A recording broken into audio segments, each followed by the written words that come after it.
Thai was the hardest because I was working for the UN there. I was in an environment where everyone spoke English. Even my Thai friends, fully fluent in English. Even when I would try, they would always go back to English.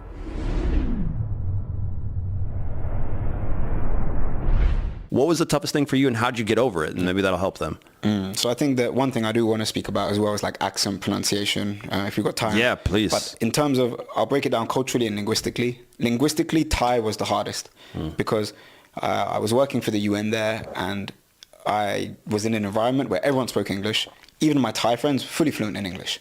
So even when I would try, they would always go back to English because these are guys who've studied abroad, you know, they're incredible linguists in their own right. But I'd never spoken like a properly like tonal language before, where ha and ha and ha all have different meanings. And I would try, it was so frustrating that for the first year, I'm the language guy. Everyone knows that Hakeem speak a bit of Spanish, speak a bit of Punjabi, do this. Like, I couldn't crack it. And it really did, like, it got to me. I was like, I'm just not that good.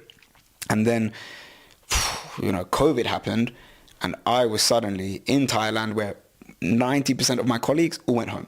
I stayed in Thailand. What can I do now? I'm only around Thai people. And the only thing that kind of grounded me in life at that time is, thank God, they opened the Muay Thai gym. So I had a very close friend who we've interviewed on the channel, Ben. She helped me to learn Thai with my Muay Thai trainer as well, who has like limited English. I was mainly with those two, and I had no choice. I was thrown in the deep end where like it was sink or swim. That forced me really to just like obsess over the tones, sit down with a Thai person, break those down, and eventually it just happened. And now, oi, gin khao le yang, oi, gin leo, gin alaya.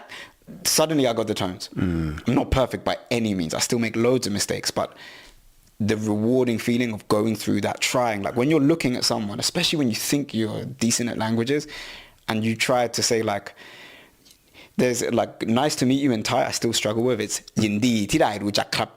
And I met my friend's mum, and I said, Yindi Tidai Rujak Krap, and she just couldn't understand me. I'm like, you know, I'm trying to be polite, and I'm just like, Yindi Tidai Rujak. And my friend was away for a bit. I think she went to the bathroom or something, and I was there with her mum, like 3 or 4 times. Oh God! And she couldn't understand me. And then I literally like, when she went, she was like, sorry, she couldn't understand. I'm like, I'm trying to say nice to meet you. So Thai people can correct me now. Yindi Tidai Rujak Krap. I've been working on to try and get that, but it was just a long process. It's difficult. Tones in a language, if you're not used to them, can be really difficult for some people. But that was probably the most challenging linguistically. Culturally, being in Reunion Island, Creole in Reunion, I love it. It's got so much energy, and it's very like, depending on who speaks it, but you might be walking and they'll say, Tega, like, which can be quite intimidating. That'd just be nice. Whoa, like, this doesn't sound like French that I learned in class. These are like, they're so friendly, but it sounds intimidating when you don't know what they're saying. And that culturally was like, oh my God, I don't know what they're saying, they, you know, whatever. So that was scary at the start. But then by studying it, I felt it was just so fun. The music, the food, everything, the people, there's a vibe there.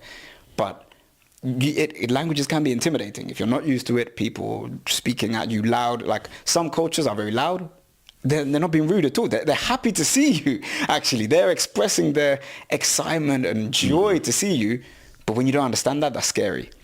And then the opposite of extreme of being in like Korea and Japan, where they're so like, as an American and as a quite extroverted Brit, we want to talk to everyone. In their cultures, there's so many little things. You're just offending people all the time. And you don't even realize it. And then like 2 years later, someone will explain, oh, by the way, did you know that's rude in Japan? And I'll have a flashback. Oh my God, I did that. And that's why my friend looked upset or whatever, or like eye contact. You know? Okay. This isn't even linguistic, but it's all linked, right? That when we're speaking, it's normal for us to make eye contact. After living in Asia, in a lot of cultures, that's rude. That's actually like a sign of aggression to a lot of people. You know, like, do you want to fight? You know, so it's like, I've been told my whole life, this is polite. And then suddenly I'm in an environment where I'm speaking to someone and they're looking like this. I've been told that means they're disinterested, they don't like me, whatever. They're actually really showing respect to me in that moment. Those are, it's all about perspective. Do I see that as, oh my God, this is too hard, I don't like it? Or again, to bring up the video games, I loved Zelda as a kid. Same. Those games are difficult. You have to figure out something. And I see language as Zelda, where, oh my God, I'm insulting this person, I can't get this. And then suddenly, you cracked it. Yeah. I'm now not making eye contact. They're happy. Now we understand each other. It's all about perspective. Those things that were challenging are now like the things that I enjoy the most when it comes to this. So. That subtext within language learning touches on so much. It's, from our discussion about AI, that is so hard to explain, trying to get that across with AI. How are you going to explain what you just gave me? How does AI teach that?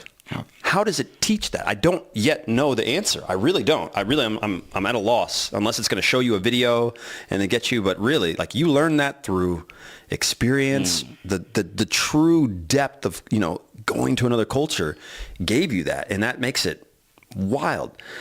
All right. So where are you going with your language learning? You're a young dude, got a lot of years ahead of you, hopefully, a lot of things you can get into. Do you know the next languages you're going to learn? And if you do you know how you're going to approach them? I think that this is I think in the polyglot community, there's always a debate of, is it better should I get to semi-fluency in 10 languages or full fluency in 3 languages or whatever? I don't really know, but I do feel like doubling down on the foundations I've laid, because it is, going from ground zero is tough. Right? If you are super motivated for it, it can be done, and it definitely can be done.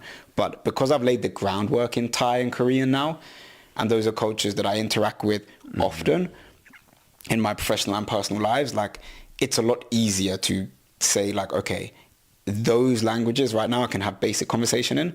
It would be awesome for me to get fluent, because I'm spending a lot of time in Thailand and Korea, having that ability to really I find that there's the shock factor, like we've said, your channel is amazing for this. You've got so much content of just fully taking people off guard. But then what a lot of people might not see is after you've done that, you're actually having conversations with them. Right. And that, I think, is there's dopamine rush, and then there's fulfillment. And you get the fulfillment by really learning the language well. And for me in my life, the real fulfillment of this is it. When you travel, let's say you spend a few days, you said you spent a few days in Uzbekistan recently, right? It's awesome. It's a new culture. It's a new language. But there's only a certain level of depth that you can get unless you really dive in.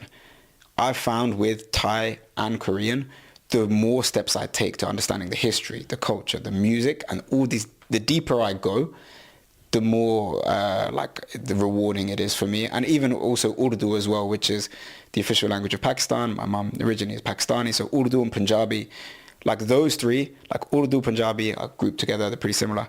Thai and Korean, those cultures have influenced me so much in my life over the last 5-10 years, yet I'm not fluent in those languages. So that just shows how much a culture can influence you even without the language. So imagine once I get to the point where I am fluent in those, that's what motivates me really. So I think that to do that though, why not use AI, but not rely on AI. I could probably ask AI, what is the difference between the nuance of this? It might know, sure. It might not know, but the best lessons, I think, to go back, I remember I was in Japan, and there's words that they have, in Japan, they're so particular about the formality of a word, and I used a word that was not as polite, whatever. They said, no, don't say umai, say oishi. For delicious. And I thought, look, I've learned this new word. And they're no, don't use that in that context. You because of how I felt in that moment when I was corrected, I can never forget that. The lesson of life, university of life, teaching you those little things. Sometimes you will have to offend someone in order to never forget that. But as long, it's not that deep at the end of the day, right? And this is where the mistakes, I've made so many mistakes that are impossible for me to forget now. So it's an essential part of the process. In French, I've there's the whole using ku instead of q, using behind for the neck. And, you know, merci beaucoup, And, you know, like people will laugh about that. But then because of that, I can never forget it. Yeah. So I think that you could ask AI to teach me important lessons today. You're never going to remember it as much as when you make a mistake, you mess up. Yep. So actually messing up isn't messing up. Messing up is like the ultimate teacher for your brain.